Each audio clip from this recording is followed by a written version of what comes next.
Welcome to another episode of Growth Hacker TV. I'm Bronson Taylor, and today I have Dave Alterescu with us. Dave, thanks for coming on the program.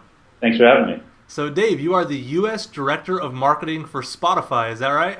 That's correct. All right. I know we have a lot of Spotify fans in the audience because that's probably true about any audience. But just in case someone's been living under a rock, never been online, that kind of thing, tell us, what is Spotify? So Spotify is an on-demand streaming music subscription service.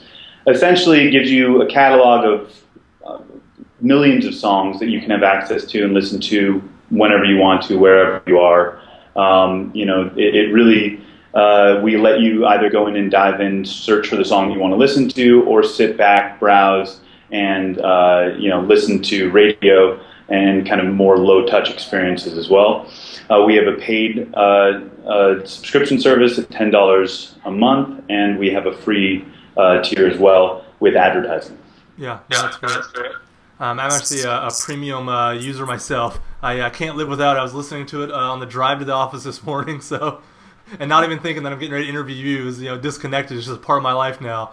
Now, some people don't realize that Spotify actually was popular in a number of countries before it came to the U.S. Was that a part of some grand strategy, or was that just kind of organically how it worked? What was that? It was probably a combination of both. I think it was a pretty interesting situation. Our company started in Sweden, and when it started, Sweden was riddled with piracy.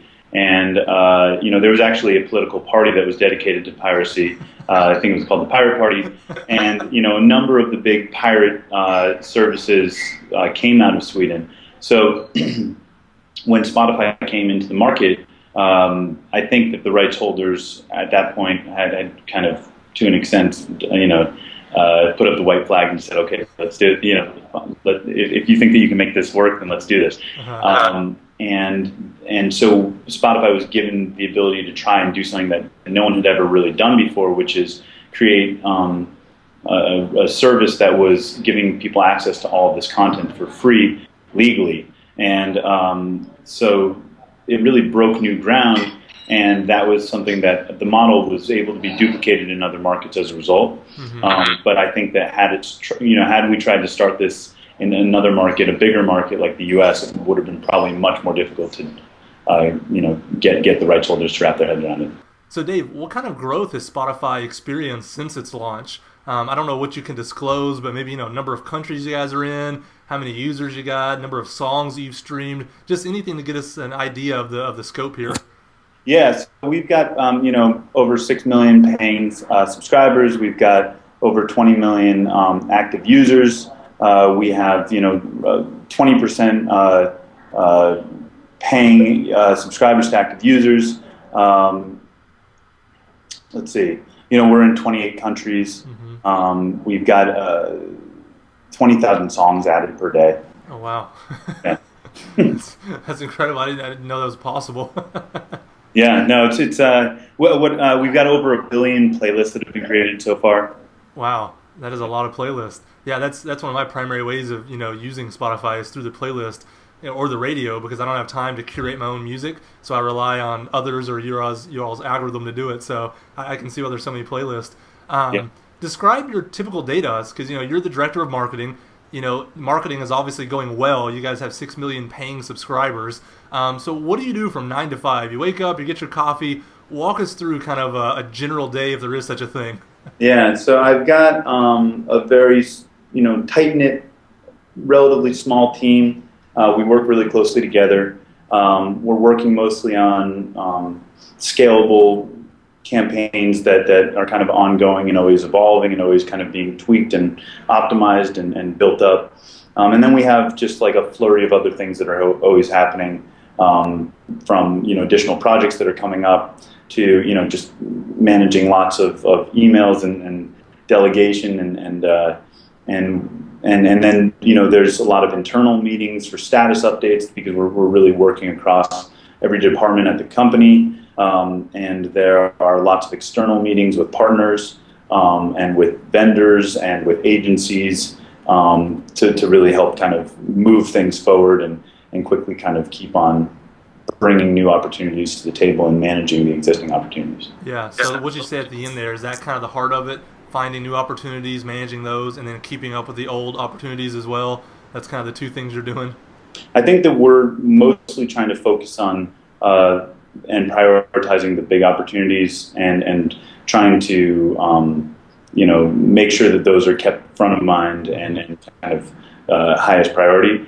It's very easy at a company that's moving so quickly and doing so well to have lots of opportunities that come up that seem like big opportunities, but assessing them and really kind of deciding which ones you're going to move forward with is a big part of the job. No, absolutely. I was just reading a book called The One Thing That Matters, and the whole premise of the book is, there's so much you could do, but if you can just find the one thing that'll move the needle the most and focus almost exclusively on it, and everyone has their one thing in the company, then really crazy things can happen.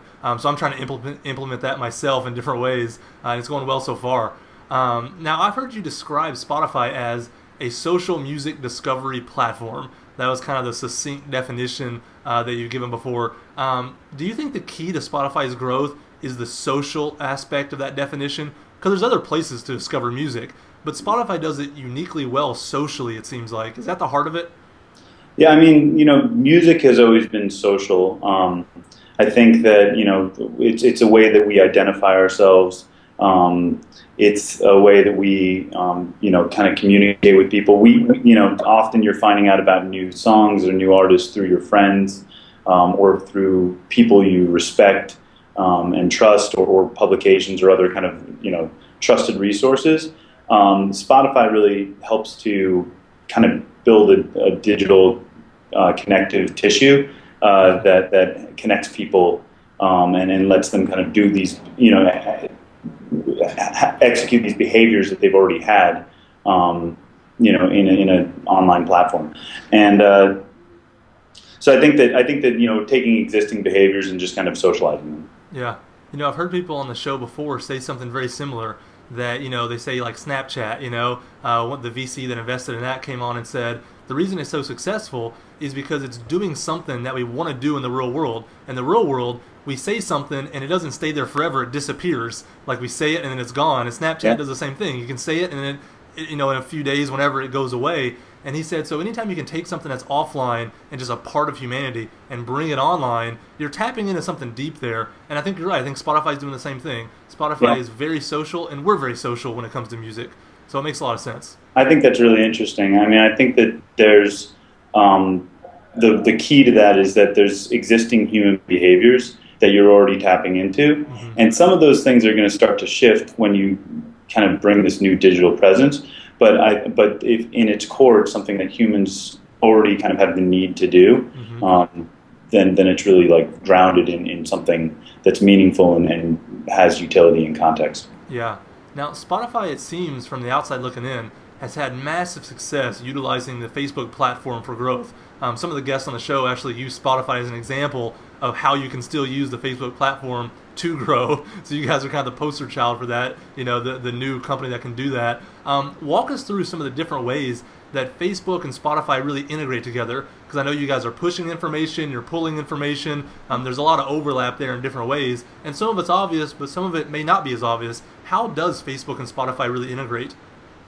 Well, so when we first launched in the U.S., just about a month after that, we integrated with Facebook. And what's fascinating about it is that was really the first time that people could visibly see what all their friends were listening to. Through any platform. It was kind of the first time that was socialized in the digital space. And so with that came all sorts of interesting opportunities, and I think that Spotify happened to be the player in the space who was really got to take advantage of it in a huge way. Mm-hmm. So I think that immediately you can see how people are there's a huge awareness opportunity for us with people sharing notifications on Facebook with their friends. And this is an authentic earned media opportunity for Spotify, because instead of us telling you to check out Spotify, it's your friend telling you to check out Spotify, or frankly, to check out this artist who happens to be on Spotify. And so it's a way for us to kind of sit back and let others do the marketing for us. And so in that way, it was a very powerful tool. And because so many people were doing that, there was a big, awareness build for Spotify during and that first year. But still, we continue to see people in what they're listening to on Spotify. Mm-hmm. And you used a phrase, authentic earned marketing. I think that's so key right there. And I think that's the kind of marketing that you don't get backlash and people don't get sick of it and they don't, have this taste in their mouth when they hear about it because it's their friends authentically sharing. Like you earned that share because you did something meaningful in their day and they're sharing it. So I like that phrase a lot. I think that's key for marketers to not become spammy. Well, right. I mean, I think that marketing has kind of become a place where you want to be authentic and you want to, be the thing that you want to, show that you are in the world as opposed to just saying that you're that thing. Gotcha. And I think that, word of mouth is the most powerful form of marketing. So if we can get our users to speak on our behalf and to tell the world how great we are, then it makes our jobs a lot easier. Yeah. Now, this next thing I want to ask you about, I'm excited about because, you're director of marketing for a very online company, and yet it's an offline strategy. So I like it when those things happen because it takes the conversation in new directions here. You guys have done some really innovative things amongst college students. So walk us through your campus influencer strategy, if I'm calling that by the right term. Sure. Yeah. No, it's we haven't had like a consumer-facing term for it. Okay. We basically have a college ambassador program, and it goes along the lines of what we were saying about kind of word-of-mouth marketing. Our product's great, and once people get that aha moment of seeing how it works, they immediately see the value in Spotify. And I've witnessed this firsthand so many times. You explain it to somebody, but once you put it in front of their face and you say, "Give me a song and check it out," they immediately say, "I need this." So we wanted to help amplify that experience and bring it to a bunch of people. And so a lot of the marketing programs that we're doing intend on kind of taking that word of mouth strategy and amplifying it. How do you take that from a one-to-one experience to a one-to-many? And the Student Ambassador Program takes this very influential segment, which are college students, and gets a bunch of them to really use old school hand-to-hand combat to share Spotify with their friends, with student organizations, with teachers and other kind of influential luminaries in the college space. And really kind of spread the word of Spotify, but do it in a kind of bigger, amplified way. Yeah. Just so people that are watching this that may want to imitate it in some way for their own product, are you paying these ambassadors? Are you giving them free T-shirts? Are they doing it just because they love Spotify? How does the relationship actually look like there? So we're working with an agency who works with these student ambassadors, and we've motivated them and incentivized them through a bunch of different ways. Most of which are, really giving them credit for what they're doing, and a lot of them are already huge Spotify fans. So you work with people who are already massive advocates of the product, and you give them the tools and the resources that they need to go and help you reach more people, and they're willing to do it. For free and for very small incentives. Yeah, and so they're going onto these campuses and kind of integrating it into their life, into their dorm room, into their classroom, wherever it may be. Are they also coming back to you guys and giving feedback like, hey, this is what we're seeing as user behavior or adoption trends or whatever, and then you guys are being reinformed about your marketing efforts through that interaction from that way as well? Yeah, absolutely. I mean, I think that's one of the biggest values is having these eyes and ears on the ground, and there's power in numbers. We've amplified our ability to make insights and assessments of what's happening in the market. Because in a lot of cases, there are certain common denominators across every campus, but there are lots of differences on even on a campus by campus level. Yeah. Did this campus ambassador strategy, did it play out kind of like you thought it would in your mind? before it began, or has it just sort of taken on a life of its own? Like, that's happening. We really didn't plan for that to happen. How's it been? Well, so there's one funny little tidbit. The influencers decided to create their own name for the ambassador group, and it's Spotfluence, which I wouldn't have necessarily chosen that name, but they chose it and they own it and they love it and they hashtag it all the time. And so you kind of can't stop them, but at the same time you don't want to because they feel like it's theirs. They've got ownership of it. So I would say for the most part, a lot of it has been going the way that we planned. A lot of it has there's been aspects that have been unexpected as well. And so far it's been all pleasant surprises. No, that's good. Earlier you mentioned authentic earned marketing, and we talked about how important that was. And you just said another word that I think is really important: ownership. I mean, maybe those are the two takeaways so far of the interview. Earn your marketing the right way, but then also give people ownership and give groups ownership of your product if you can. Because then, great things can really happen when you put people in control and they name it things that you wouldn't name it. As a marketing guy, you're like, oh, we could do a little better name than that. It's a little long, whatever. But it's like, that's their name, And so now they own it, and it's going to mean so much more than if it was a top-down hierarchy kind of thing. Absolutely. I mean, I think that's, I don't like the term joining the conversation, but it's kind of true. There's you kind of need to let go and just let things happen, because let's be honest, we can try and control what's happening online, but there is limited control that we have, and the community is much bigger than we are, and they've got a lot of power, so might as well work with them. Yeah. Now you guys are doing this offline thing, and a lot of people avoid offline when they're online because they can't track it, they can't measure it, they can't really get the metrics.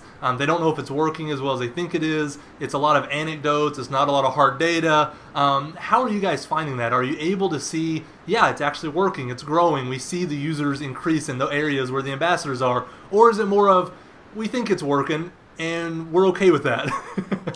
No, we see that it's working. We're seeing that it's working across a bunch of different forums. We're seeing it through localized and contextual paid media. That there's basically a much bigger plan that I think will take a long time to fully realize. But in the short term, we're looking at this from the top to the bottom of the funnel, and then that's the purchase funnel. From the top of the purchase funnel, there are less tangible kind of measurements like registrations that you can pin your the point to and say, hey, this is exactly what it's driving from a lifetime value ROI standpoint. Mm-hmm. But that if you do enough at the top of that funnel, that you're going to get users flowing down to the bottom. Mm-hmm. And to reach a mainstream segment and to kind of go outside of the early adopters and kind of the the lower hanging fruit, you need to do that. So I think that it's been a great kind of push to a segment outside of the early adopter segment, outside of into the mainstream, to help kind of get us there. So I think you guys have such a unique position because you can focus so much on the top of that funnel, the customer acquisition part, because you're dealing with music, which is so universal to humans, and your product is really good. And so it's almost that anywhere you expose the product, you have a possible person that's going to work through the funnel. Other companies don't have that luxury. They don't appeal to almost everyone, And so you guys, I think, are unique, and you can just really focus on the top of the funnel, and great things are going to happen.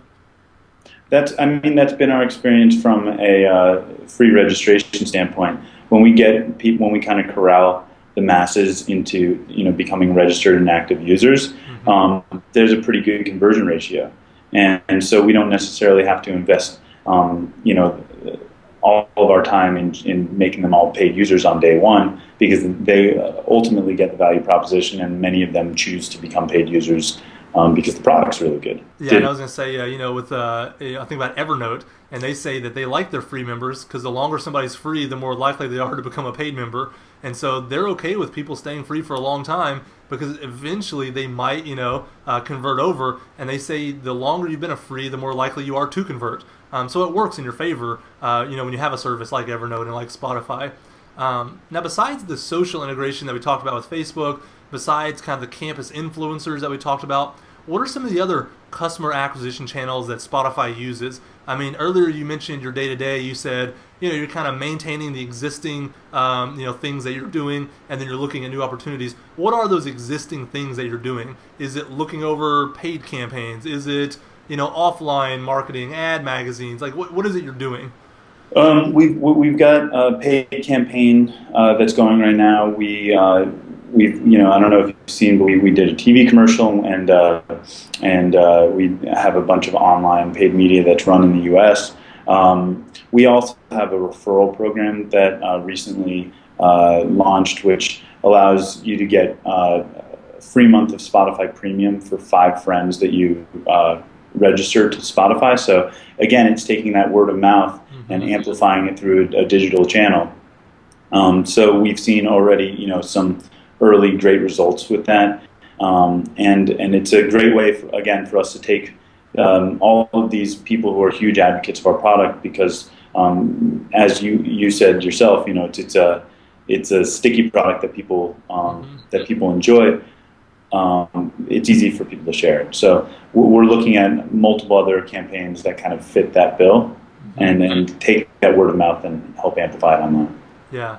No, it's actually cool that you said you're running commercials, and I haven't seen the commercial yet. But the CMO of Zeus, or the previous CMO of Zeus, came on, and he said, it's amazing what commercials can do when you have that kind of product. He had a dating product. You guys have music. Same thing. The CMO, the previous CMO of Expedia, said the same thing. That commercials are just so powerful, and not many people have the budget to do them. But when you see people with the budget to do it, like someone in your position, you hear nothing but it's great, and we're going to push that direction. So I'll be excited to see how that kind of plays out if you have the same experience that the other guys have had. Now, have there been any channels that you've tried that just haven't worked? You thought they would, and they just kind of blew up. No, so that's kind of I think an approach thing. I think that we really make a point to build out a hypothesis, and to then test that hypothesis in a quick and kind of quick and dirty way. Try and get something up and running quickly. Understand what we don't, what in the hypothesis maybe we were missing, and then go and retest it and build it out. Because I think that's the process. You don't expect to go into these situations having all the answers, and so knowing that you don't have all the answers, by actually seeing something in market, you learn a lot, and you continue to evolve and learn, and a lot of the channels that we've worked with ultimately can become fruitful. It just it takes time to really build out those hypotheses and learn from them. Yeah, so it's not failure, you're just learning. And until you've learned enough, it may look like failure, but it's just you're learning, and that's the way it is. There may be areas that we focus on, but I think that we're right at the point where we are getting some great learnings, and we know some of the directions that we'd like to start headed. Yeah, and it's interesting you say that, that you're starting to get some learnings, and you're starting to know that. And yet Spotify's been around for a while. You've been at Spotify for a little while. Like, learning just takes time, doesn't it? It does, yeah. No. There's just no shortcut to it. Absolutely, and as you grow and the world changes and the product evolves, I mean, all of these things are factors, and you need to kind of continue to innovate. As a company, as a product, as a marketing organization, we are constantly innovating in the way that we approach and tackle challenges. Yeah. Now, you mentioned, that you guys have those 6 million paid subscribers. And so part of what you all have to do is convert people from the free to the paying plan. What have you all found to be the best methods for kind of nudging people? Because I went through that process as a user, and I would, as a free user, I would hear the commercial, hey, you're missing Spotify Premium, and every time I heard it, it made me think for a second, and that kind of worked with me a little bit. And then I think the frustration of not being able to do it on mobile and get the songs I wanted, so there was, some barriers there that really forced me to upgrade. What have you guys found to be the primary channel of nudging people toward the paying plans? I think that the free product itself is probably it's probably the greatest marketing tool that we have, because it allows people to, with very little friction, test out Spotify and try it out and experience it, and use it. And so I think that that's a great product itself. Again, the conversion has been pretty seamless, because so many people get the value proposition and feature benefits that you get with premium that you don't get with the free version. Mm-hmm. And so as long as we do a good job of explaining what those benefits are, and people have a very easy time understanding what those things are, I think that it kind of sells itself. Gotcha. Have there been any attempts that have backfired? Because I know sometimes companies can get aggressive, and I don't know of any examples with you guys, I'm just asking, where they get aggressive and they push people toward the paying plan, and then it backfires. Have you guys experienced that? You play too many commercials, I don't know, you don't give them enough in the free product, or has it really just been as seamless as you said? Well, I mean, I think, users can try it out for themselves. The free product, you get access to millions of songs. That's a pretty compelling free product. Yeah. I haven't experienced that personally, and I don't think that that's something that we've seen as a trend. No, I don't think that's been an issue for us, but I know that we've been really focusing on creating a great experience for free users. Yeah, no, that's great. Now, Spotify also has created an app platform where third parties can actually develop on top of your product. Is that right? Yes, that's right. Yeah, and so when did the app platform launch? How long has that been around for? It launched in November 2011. Okay, so how are you all attracting developers to that? Because I know that's always a hard thing to do. You create an app platform and then nobody cares. So how do you incentivize? It's kind of been the opposite. Yeah, we've got a lot of interest, much more so than we've been necessarily been able to kind of accommodate.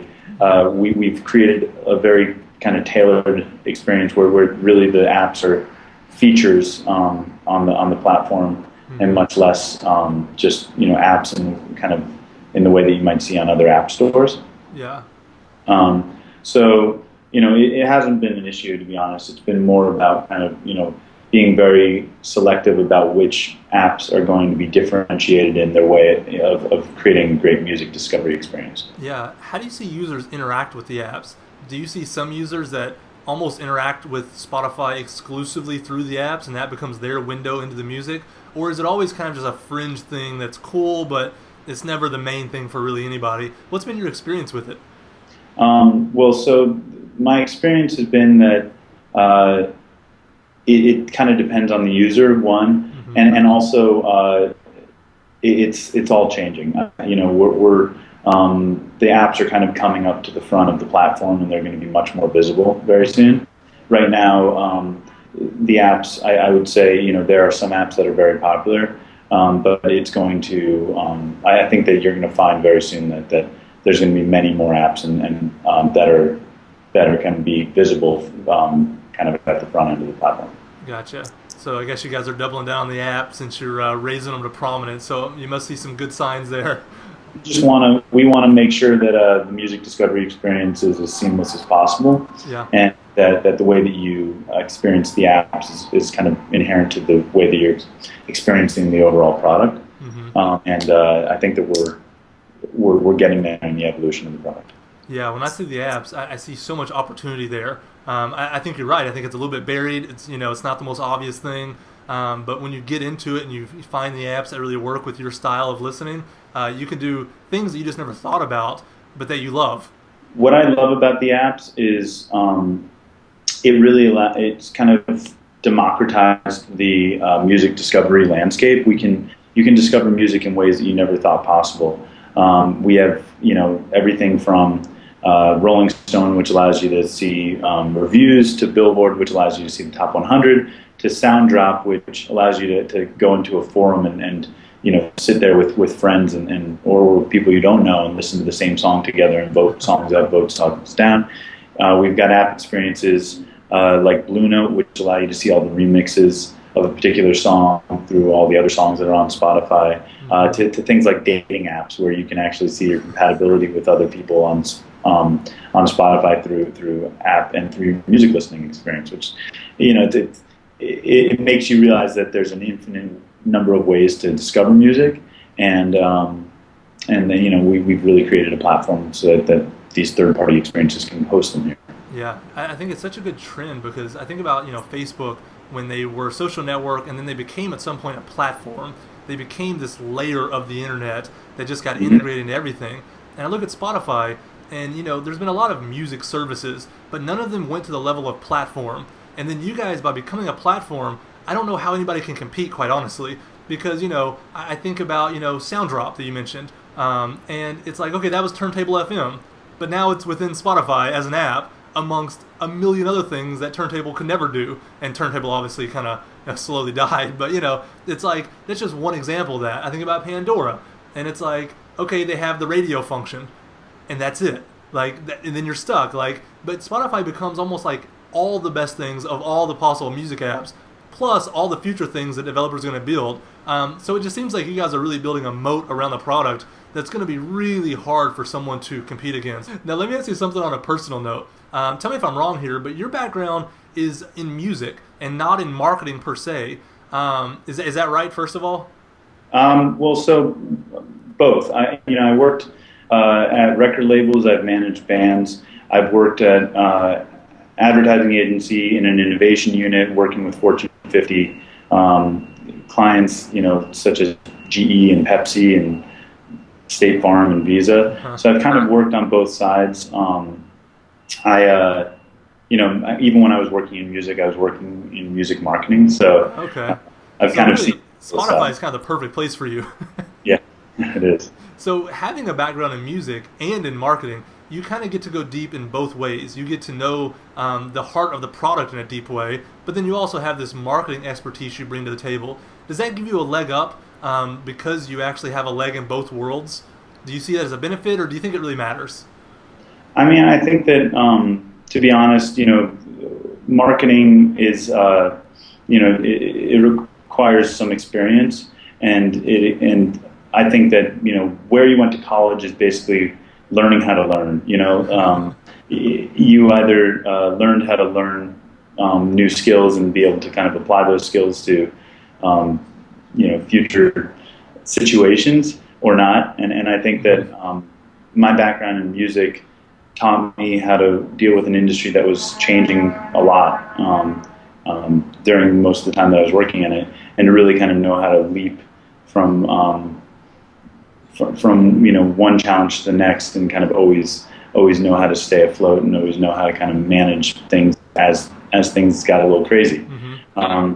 And so people that work in industries that aren't in a state of flux don't necessarily understand where I'm coming from. Mm-hmm. But if you've been in a changing industry, that's a kind of unique skill. So it applies to any kind of new innovative industry. Yeah, so learning how to learn. I like that. I just realized when you said that why I'm not a huge fan of college. Because if you already know how to learn, then go learn the thing you actually need to know. Totally. No, that's great. And you're right. When things are in flux, it's how quick can you learn, how quick can you iterate, how quick can you move forward. Not, where's your degree from? Who cares? Are you learning? Because Spotify is not like anything you took a class about, ever. Well, anything that I would have learned in marketing, has changed by the time that from 2001 when I graduated to now. Yeah, right? So the entire world of marketing's changed, the entire world of music's changed. So many things in the world in general have changed. Mm-hmm. So I think that it's mostly about knowing how to stay on your toes and move quickly. Yeah. Now, you're also a Nike Plus advisor that helps guide startups. So let me ask you a few questions kind of surrounding that, since you do get to talk to startups and guide them. Would you ever recommend that a startup get into the music space after seeing all you've seen, kind of on two fronts? One, you know how good your product is, and two, you know how hard just a music startup is. Would you ever recommend somebody go that direction? Absolutely. Really? Yeah, absolutely. I think that the music industry is on an upswing, and I think that we're in the infancy of how much it's going to innovate and evolve, and I think that I worked in music my entire life. I think that it's startups in general are I work as a music industry startup right now. Mm-hmm. So, yeah, I would absolutely suggest it. No, that's good. That's encouraging because I think a lot of people, a lot of startups that want to do something with music, VCs aren't that excited about it because they've been burnt before. They've invested in something that didn't work. It's hard to get the deals worked out with the companies. Music is just it's a tough one. So it's encouraging to hear somebody in your position say, yeah, it's on the upswing. There's a lot still there to still figure out, and it's a place to innovate. So that's cool. Yeah. Let me ask you something else. What do you wish more startups knew about marketing that they usually miss? Because you interact with these startups, you see where their head's at and how they think they're going to market their product or whatever. What do you just wish they understood about marketing? Mm-hmm. I think, creating hypotheses, like I said before, Mm-hmm. building on top of them and kind of, knowing that they're not going to always be right from the get-go, but, understanding that you're going to have to use some intuition when you start and kind of dive in and try and, evolve as you go and learn. I think that Mm-hmm. many people put a big number up on the wall and say this is what's going to happen, Mm-hmm. and I think that that's a very difficult thing to really realize in the real world with so many complexities and variables that you don't have the answers to. So I'd say start with trying to keep it as simple as possible, Mm-hmm. and then kind of track it very closely. I would also say, in tandem to that, identify moments in the world where people might actually care about your product, and really, start there, because so many people that I've seen have created things that don't really serve a need that exists in the world. Mm-hmm. So start with something that really people need, and then build something that fits into that moment. Yeah. And then that makes it that much easier when you're going to market to people in that particular moment. So, Mm-hmm. We've identified lots of moments where music plays an important role, but I think that any product or service can kind of likewise think about what are the important moments for your product. Gotcha. That's a cool way to think about it. Moments. We talk often about, finding a pain and being the solution, but really to break it down to the moments where your product comes into play and then kind of building the marketing around that. I think that's a unique way. It's even a more granular way to look at it. So I like that. Dave, I think that's great advice to end on. Thank you so much for coming on Growth Hacker TV and sharing kind of what you've been doing with the campus outreach and all the other things you guys are involved in. And I'm sure that the trajectory of Spotify is going to keep going up and to the right. So thanks for coming on. Thanks for having me.